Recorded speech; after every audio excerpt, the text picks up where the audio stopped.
नमस्कार दोस्तों, आपका स्वागत है मेरे चैनल पर। आज हम एक ऐसा विषय ले रहे हैं जो बहुत ज़रूरी है। जी हाँ, स्मार्ट फार्मिंग यानी टेक्नोलॉजी से खेती करना।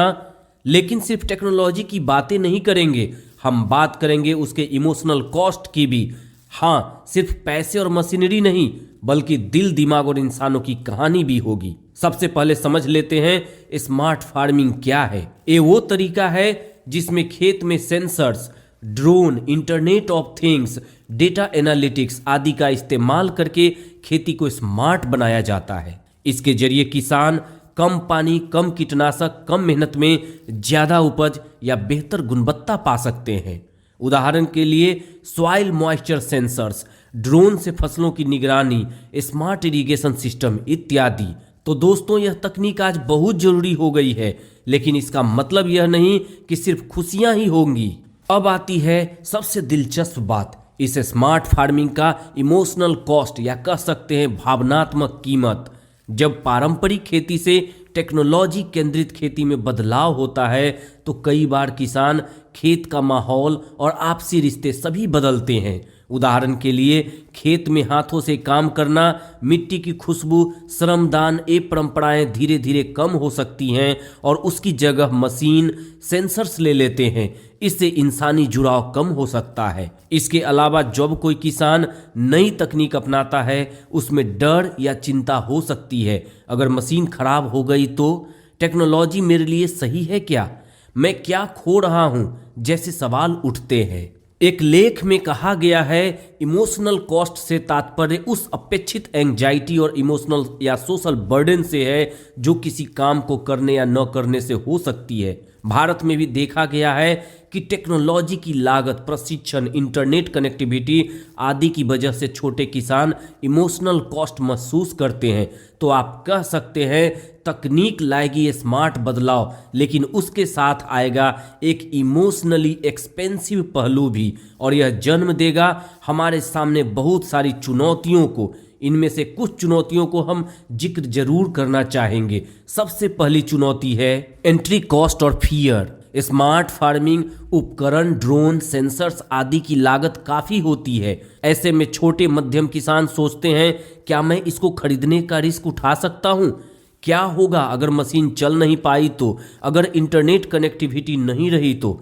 यह सिर्फ आर्थिक रिस्क नहीं है, बल्कि सेल्फ आइडेंटिटी और सामाजिक पहचान का भी विषय बन जाता है।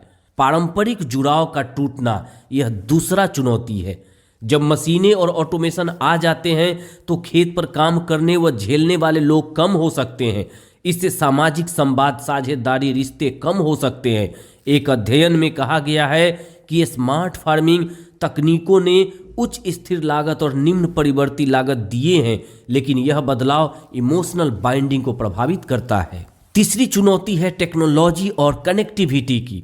भारत में बहुत इलाकों में इंटरनेट, मोबाइल सिग्नल, डिजिटल साक्षरता कम है। इससे किसान टेक्नोलॉजी अपनाने में हिचकते हैं। टेक्नोलॉजी अपनाना मतलब सिर्फ मशीन लगाना नहीं, माइंडसेट चेंज और समुदाय सहयोग भी चाहिए। चौथा चुनौती है सफलता का दबाव और अनसर्टेनिटी। जब कोई किसान स्मार्ट फार्मिंग की ओर जाता है, उसके आसपास उम्मीदें बढ़ जाती हैं। उपज बढ़ेगी, लाभ होगा, लेकिन परिणाम तुरंत नहीं भी आ सकते हैं। इस अनिश्चितता में किसान को तनाव हो सकता है। अगर तकनीक काम नहीं की तो मेरा निवेश व्यर्थ हो जाएगा। क्या मेरी मेहनत बेकार हो जाएगी? अब हम बात करेंगे इमोशनल कॉस्ट के उदाहरण की।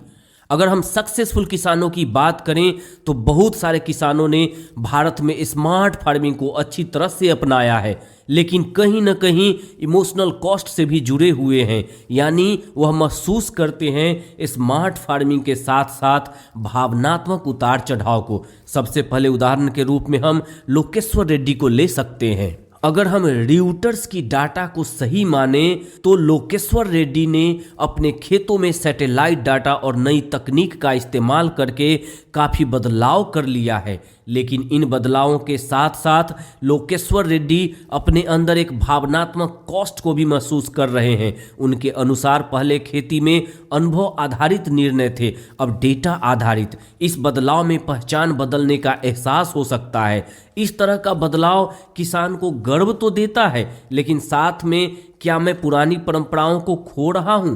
क्या मेरी पहचान बदल रही है? जैसे सवाल भी उठा सकता है। ये भावनात्मक लागत के संकेत हैं। एक मैकेनिकल इंजीनियर प्रोफेशनल ने खेती अपनाई और आधुनिक तकनीक ड्रिप इरिगेशन, मल्टी क्रॉपिंग आदि उपयोग में लाई, लेकिन इस तरह का परिवर्तन अकेले आर्थिक लाभ तक सीमित नहीं रहा। यह परंपरागत किसान परिवार में नया रोल लेने, पुराने काम करने वाले लोगों से संबंध बदलने, सामाजिक स्थिति बदलने जैसा अनुभव देता है।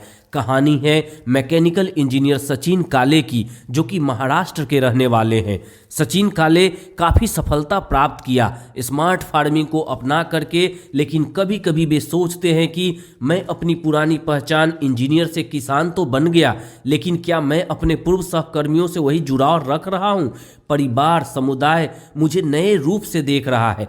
ऐसे सवाल उनके मन में भी उठ रहा है। फ्रंटियर्स के अनुसार एक शोध में गुजरात के छोटे किसानों ने क्लाइमेट स्मार्ट एग्रीकल्चर टेक्नोलॉजीज अपनाने की कोशिश की, लेकिन उन्हें कई चुनौतियां महसूस हुई। उच्च लागत, तकनीकी ज्ञान का अभाव, सामाजिक समर्थन का कम होना।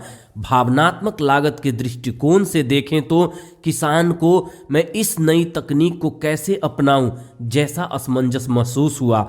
अगर निवेश बेकार गया तो मेरा परिवार क्या कहेगा, ऐसा डर हुआ।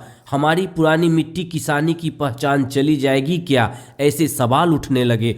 जब गांव समुदाय में परंपरागत तरीकों से काम करने वाले लोग हों और आप नए तकनीक वाले बने, तो सामाजिक जुड़ाव, पहचान बदल सकती है। द बेटर इंडिया के अनुसार सुधांशु कुमार, जो बिहार के समस्तीपुर जिले के किसान हैं, उन्होंने लगभग 200 एकड़ में हाईटेक हॉर्टिकल्चर अपनाया, broadband connected automation, micro irrigation आदि का इस्तेमाल किया। सुधांशु जी ने बताया कि दिन भर कंट्रोल रूम में बैठकर मॉनिटर सेंसर देखना आम हो गया है, लेकिन उन्हें खेत में मिट्टी महसूस करने वाला अनुभव याद आता है। यह कहना गलत नहीं होगा कि उन्होंने अपनी पहचान का एक हिस्सा खोया है। टाइम्स ऑफ इंडिया के अनुसार हरनौत ब्लॉक नालंदा के किसान दिनेश सिंह ने Borlaug institute of south Asia के सहयोग से स्मार्ट फार्मिंग को अपनाया है, लेकिन कहीं न कहीं उनका भी सोचना है। हमेशा वैसे खेत चले आते थे, लेकिन अब तकनीक की ओर जाना पड़ा। इससे लाभ तो हुआ है, लेकिन अंदर अंदर यह सवाल था, क्या मैं अपना पुराना किसान रूप खो रहा हूँ? तो दोस्तों, समस्या को हम लोगों ने जाना।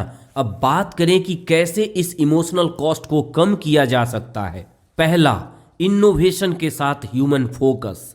टेक्नोलॉजी लाते समय किसानों को सिर्फ मशीन न दिखाएं, बल्कि उन्हें बताएं कि यह उनके काम को आसान बनाएगा, उनकी पहचान को यह नहीं छीनता। दूसरा समाधान, ट्रेनिंग और कम्युनिटी पार्टिसिपेशन।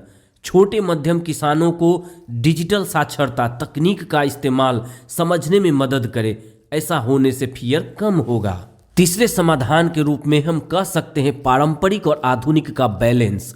पूरी तरह मशीन पर निर्भर न हो जाएं, बल्कि स्थान विशिष्ट तरीके अपनाएं जहां पारंपरिक काम का माहौल भी बना रहे। चौथे समाधान के रूप में इमोशनल सपोर्ट और डायलॉग्स को हम लोग ले सकते हैं। किसानों के समूह बनाएं जहां वे अनुभव साझा कर सके, हमें भी ऐसा हुआ, हमने ये तरीका अपनाया इत्यादि जैसे क्वेश्चन हो, जिससे कि उनका अकेलापन कम होगा। पांचवें समाधान के रूप में हम पॉलिसी मेकर्स एवं सामाजिक समर्थन का उदाहरण दे सकते हैं। सरकार, संस्थाएं ऐसा माहौल बनाएं कि स्मार्ट फार्मिंग सिर्फ आर्थिक परिणाम नहीं बल्कि सामाजिक मानव परिणाम भी देखे। उदाहरण के लिए ग्रामीण इलाकों में इंटरनेट कनेक्टिविटी सुधारना, तकनीक सहायता देना। तो दोस्तों, आज हमने देखा कि स्मार्ट फार्मिंग सिर्फ मशीनों, सेंसर्स, डेटा का खेल नहीं है, यह इंसानों की कहानी है। तकनीक लाभ दे सकती है, समय बचा सकती है, उपज बढ़ा सकती है, लेकिन साथ ही वह इमोशनल कॉस्ट ला सकती है। भावनात्मक जुड़ाव, सामाजिक पहचान, मानसिक संतुलन में बदलाव। जब हम कहते हैं स्मार्ट फार्मिंग, तो हमें यह भी याद रखना है, स्मार्ट इंसान बने, शांत किसान भी बने, आधुनिक लेकिन जुड़े हुए किसान भी बने। यही लक्ष्य होना चाहिए। अगर आपको यह वीडियो अच्छा लगा हो तो लाइक करें, शेयर करें और चैनल को सब्सक्राइब करना ना भूलें। नीचे कमेंट में बताइए आपके अंचल में स्मार्ट फार्मिंग को लेकर क्या अनुभव है। क्या आपने या आपके जान पहचान वाले किसानों ने टेक्नोलॉजी अपनाई है और उसमें क्या इमोशनल कॉस्ट महसूस हुई?